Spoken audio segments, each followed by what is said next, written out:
Have you ever met someone who was the hardest worker in every room they walked into, dedicated, relentless, the first one in and the last one out, and yet somehow quietly was falling apart? Maybe that person is you. Maybe you've built something real, something that required everything you had. And somewhere along the way, the sacrifice stopped feeling like a season and started feeling like a sentence. You told yourself the rest would come later, that the people who stop are the people who lose. That exhaustion was just the price of being serious about your goals. What if I told you that belief, the one that feels like strength, that everyone around you celebrates, is the exact thing that is destroying your ability to reach the very thing you are working so hard for? What if one man's breaking point could show you the difference between working hard and working in a way that actually works? Stay with me until the end, because this story is not about working less. It is about finally understanding what high performance actually requires, and what it costs you when nobody ever tells you the truth about it. In a city that runs on ambition and rewards the relentless, there lived a 33-year-old agency founder named Theo. Theo was, by every visible measure, the embodiment of the hustle narrative. He had built his digital agency from a single client and a kitchen table. 11 employees now. A client roster that had tripled in 3 years.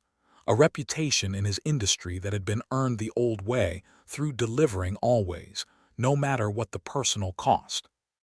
His name was starting to appear in rooms he had once only imagined entering. People in his circle called him the example. The proof that if you wanted it badly enough and worked hard enough, the outcome was inevitable.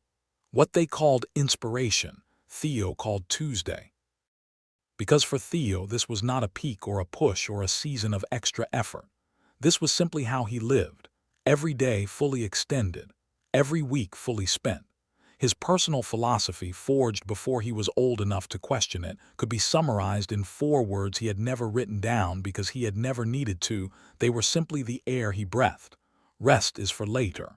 His father had worked like this. His grandfather had worked like this. The neighborhood he grew up in celebrated the man who left earliest and came home latest. Hustle was not a strategy Theo had chosen. It was an identity he had inherited, and he wore it with a pride so deep it felt like character. And for a while, for a long while, it seemed to be working. His agency was growing. The numbers were moving in the right direction. Every sacrifice had a corresponding result, and every result made the next sacrifice feel justified. He was tired, yes. He was always tired, but tired meant committed. Tired meant he wanted it enough. Tired was the badge you wore when you were serious, and Theo was very serious. He did not notice at first that the badge had started covering a wound. The breaking point came on an ordinary Tuesday. Not a crisis, not a dramatic collapse, just a Tuesday afternoon in a conference room with 3 clients who were paying him for his expertise. A presentation he had spent the entire previous weekend preparing, burning through Saturday and Sunday with the focused ferocity that had always been his signature.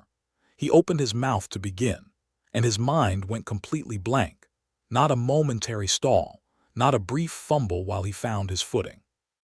A full, extended, mortifying blankness, the kind that has a texture to it, a weight, a silence that fills the room while the people watching it happen exchange glances they think you cannot see. He sat there for what felt like a very long time. His creative director, Maya, who had been watching Theo deteriorate for months with growing alarm and had said nothing because founders don't want to hear it, stepped in, picked up the thread, carried the meeting from the chair beside him with the calm professionalism of someone covering for a colleague who needed covering for. Afterward, in the corridor, she stopped him. She did not speak immediately. She looked at him the way someone looks at a person they care about when they have finally run out of polite ways to say what needs to be said. "Theo," she said, "you are not well, and it is starting to show up in the work." He drove home in silence that evening, sat in the car in the driveway for 20 minutes before going inside. And when he finally walked through the door of the house he barely recognized because he was so rarely in it, he did something he had not done in years. He sat down. No phone, no laptop, no task to complete or problem to solve. He just sat in the quiet of a life that had been running at full speed for so long it had forgotten how to idle. And in that quiet, for the first time in years, he looked honestly at what was there. 3 to 4 hours of broken sleep had become his norm. The tension headaches that had started as occasional were now daily. He had not eaten a proper meal at a table, not one, not in months, surviving instead on caffeine and whatever could be consumed at a desk between calls. The friendships he had been meaning to invest in for years had quietly withered to nothing. His personal life had been scheduled for later so many times that it had simply stopped waiting. He had been so busy winning each individual day that he had been slowly, invisibly losing everything else. He sat with that for a long time, and then he asked himself the question he had been too busy to face for 3 years. If this is what winning looks like, why does it feel like I'm disappearing? He called his doctor the next morning, not for anything specific, just he called. For the first time in 4 years, he made an appointment for himself. The doctor reviewed his numbers, asked the questions, and delivered the summary with the careful directness of someone who had seen this particular story many times. "You're not sick yet," she said, "but you are building toward it with considerable efficiency." She listed what chronic sleep deprivation does to the brain, what sustained cortisol elevation does to the body, what the research on cognitive performance, the research that hustle culture carefully avoids mentioning, consistently shows about the point of diminishing returns. She was not alarmist. She was just precise. Working beyond a certain threshold, she explained, does not produce more output. It produces worse output more slowly from a person who is progressively less capable of the clear thinking, creative problem-solving, and sound judgment that real performance actually requires. The exhausted brain is not a sharp instrument. It is a blunt one, and applying a blunt instrument with great force for a very long time does not make it sharper. It makes it break. Theo drove home and sat at his kitchen table, the one he ate at so rarely it still had the manufacturer's sticker on the underside, and thought about the story he had been living inside. The story that said sacrifice now, reward later, sleep less, achieve more. The people who stop are the people who lose. He had believed it completely, had never examined it, had worn its conclusions as identity without once asking whether the underlying logic was actually true. He thought about his creative director stepping in during the meeting, about the 3 clients watching him lose his thread, about the 4 years of later that had never arrived. He had confused movement with progress, mistaken exhaustion for commitment. He had been so convinced that the hours were the thing, the volume of them, the sacrifice of them, that he had never stopped to ask what those hours were actually producing from a person running this far below capacity. The hustle was real. The effort was real. The sacrifice was real. But the result it was producing was not the one he had been promised. A week later, Theo visited his uncle Desmond, his mother's older brother, a man who had built and sold 2 businesses over a 30-year career and was now, at 62, the picture of a person who had figured something out that most people around him hadn't. They walked in the park near Desmond's house, and Theo told him everything. The meeting, the blank mind, the doctor, the 4 years, the numbers that looked right on paper and the person behind them who was quietly coming apart. Desmond listened without rushing him. When Theo finished, Desmond stopped walking. He reached into his jacket and pulled out his phone, opened the screen, showed Theo 2 calendar views side by side. The first was a week from his 30s, color-coded, every hour filled, meeting stacked, the margins squeezed to nothing. "This was me at your age," he said. "I was very proud of this calendar. I showed it to people like it was evidence of something." The second was a week from his 50s, fewer blocks, clear mornings, 2 days with nothing scheduled at all. "This is the calendar that built the second business, the one that actually worked." He put the phone away. "Here's what nobody told me when I was where you are," he said. "Performance is not about the hours you put in. It is about the quality of the mind doing the work. And the mind is not a machine. It is more like a muscle. You can push a muscle hard and produce great results, but only if you also allow it to recover." Push it continuously without rest, and it does not grow stronger. It breaks down. And a broken down muscle, no matter how much effort you apply to it, cannot perform. He looked at Theo steadily. You have been training every day without a rest day for 4 years, and you have been standing in front of the mirror wondering why you're not getting stronger. That's not dedication, nephew. That's just damage accumulating with a motivational caption on it. Theo was quiet for a long time. Then he said, "So what do I actually do?" Desmond smiled. You start treating your own recovery with the same seriousness you treat your deadlines, not as a reward for finishing, as a requirement for performing. Theo did not announce a philosophy. He made structural changes one at a time and held them. He started with sleep, 7 hours, non-negotiable, treated with the same protection he had always given his most important client commitments.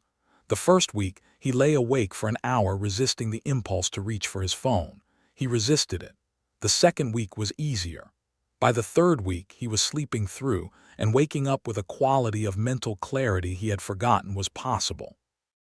It felt almost disorienting, like someone had sharpened something that had been blunt for so long he had stopped noticing. He moved to food. Actual meals, eaten away from a screen at a table, not optimized, not consumed between calls. Just food eaten like a person who believed his physical maintenance had value. He felt ridiculous about how much this helped. He installed 2 protected evenings per week. No calls, no emails, no deliverables. 2 evenings that belonged entirely to something else: a walk, a dinner with someone he had been meaning to see for 2 years, a book, silence. Nothing that could be billed to a client. The results confused him. He had expected his output to drop. He had braced for it, had half prepared an explanation for Maya about a temporary dip in his capacity that would correct itself over time. The dip never came. Instead, in the hours he was working, something had shifted. Problems that had been taking him days to untangle were resolving in hours. His thinking was faster. His decisions were cleaner. He was arriving at client meetings present in a way he had not been in years, not physically present, but mentally present, able to listen fully instead of performing attention while his exhausted brain processed a backlog of everything he hadn't finished the night before. Maya noticed first. She stopped him in the corridor 3 weeks in, the same corridor where she had told him he was not well, and said simply, "Whatever you're doing differently, keep doing it." His clients noticed. The work noticed. And Theo noticed something in himself that he had not expected and could not quite name at first, a returning of something that had been gone so long he had stopped missing it. Not energy exactly. Presence. The sense of being fully inside his own life, rather than sprinting through it toward a later that kept moving.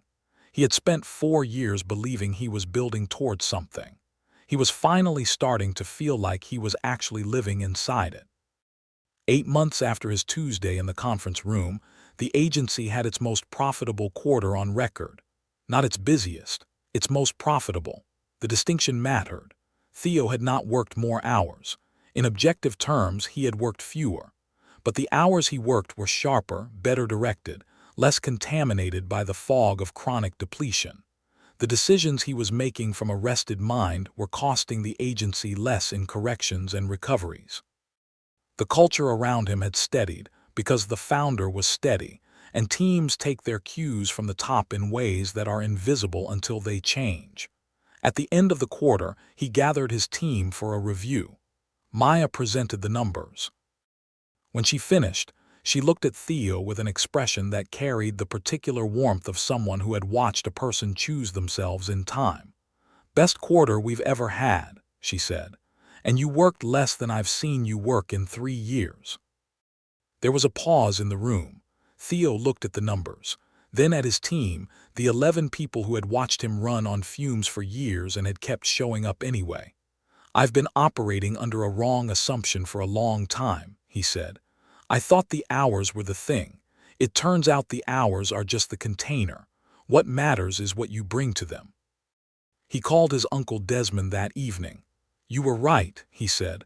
"I know," Desmond said. "The hard part isn't understanding it. The hard part is letting yourself believe you deserve to rest before you've finished everything. Theo thought about that. That's exactly it, he said quietly. That's exactly what it was. That weekend, Theo did something he had not done in 4 years.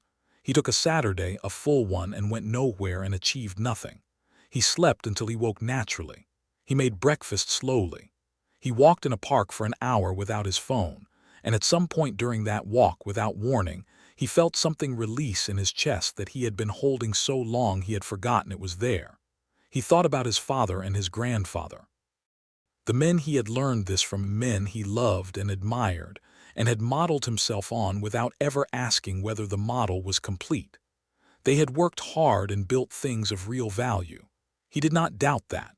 But he wondered, walking in the quiet of that Saturday, whether they had also paid prices they never named. Whether the later they were always working toward had ever fully arrived. Whether anyone had ever sat them down in a park and explained the difference between the container and what you bring to it. He did not know. But he knew that the version of him walking through the park that morning, rested, present, genuinely inside his own Saturday, was more capable of building the things that mattered than any version that had come before. Not despite the rest. Because of it. Hustle culture had sold him a story. And he had bought it for years because the story felt like virtue, like the identity of a serious person, like the price of admission to the kind of life he wanted. What the story had cost him was 4 years of performing at a fraction of his actual capacity while calling the fraction everything. He would not get those years back, but he had, at minimum, stopped losing more. My friend, Theo's story is not just about burnout or work-life balance or the wellness conversation you've heard 100 times. It is about something more specific, more important. It is about a lie that is so well-dressed, so widely celebrated, so deeply embedded in the culture of ambition that most high-performing people never once examine it.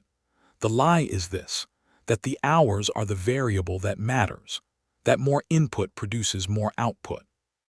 That exhaustion is a signal of commitment and rest is a signal of weakness. That the people who sacrifice the most are the ones who deserve the most. Here is the truth that the lie is designed to obscure. You are not a machine. You are a human being whose performance is directly, measurably, scientifically dependent on your physical and mental state. When you are rested, you think more clearly. You decide better. You create more. You lead more effectively. You see the things that actually matter and stop wasting time on the things that don't. The research on this is not ambiguous or contested. It is simply inconvenient for a culture that profits from making you feel that stopping is losing. Working hard will always matter. There is no version of meaningful success that does not require real effort and real sacrifice. No one is telling you to coast, but working hard without rest is not discipline. It is a slow leak. It is a high-performing engine running without oil impressive right up until the moment it destroys itself. The most valuable thing you can bring to your work is not more hours. It is a version of yourself that is sharp, present, whole, and capable of the quality of thinking that the work actually requires. That version of yourself requires maintenance. Protect it like it matters. Because it does. Because without it, the hours are just noise. Here is your challenge, the same reckoning Theo faced on an ordinary Tuesday when his mind went blank in front of people who were counting on him. First, this week, audit your sleep the way you would audit a business expense. How many hours are you actually getting? What is it costing your performance, your decisions, your relationships, and your health? If the number makes you uncomfortable, that discomfort is not weakness. It is data. Second, identify the one recovery practice you have been treating as optional: sleep, movement, real meals, genuine time away from work, and promote it to non-negotiable for the next 30 days. Not a reward for finishing, a requirement for performing. Protect it the way you protect your most important commitments. Because it is your most important commitment. Third, this week, leave work at a set time on one day and do not reopen the laptop. Sit with the discomfort of incompleteness. Let the world continue without your intervention for 12 hours. Notice that it does. Notice what you feel when you return the next morning with genuine rest behind you instead of another late night. You are not falling behind when you rest. You are preparing to go further, faster, and for longer than you could ever go from empty. If this story landed somewhere true for you, if you recognized yourself in any part of Theo's Tuesday, share it with someone who is grinding themselves down and calling it strategy. Sometimes the most important message a driven person can receive is permission to stop, delivered by someone who understands why they haven't. Leave a like and tell me in the comments, what is the one thing hustle culture told you about rest that you are finally ready to stop believing? I'd love to read it. Subscribe for more stories that help you build not just a bigger career, but a life that the career is actually worth having. Remember, rest is not what you earn after success. It is what success is built on. Protect your capacity and let the work finally reflect what you are actually capable of. Work with intention, recover with discipline, and never mistake the destruction of yourself for the construction of your dream.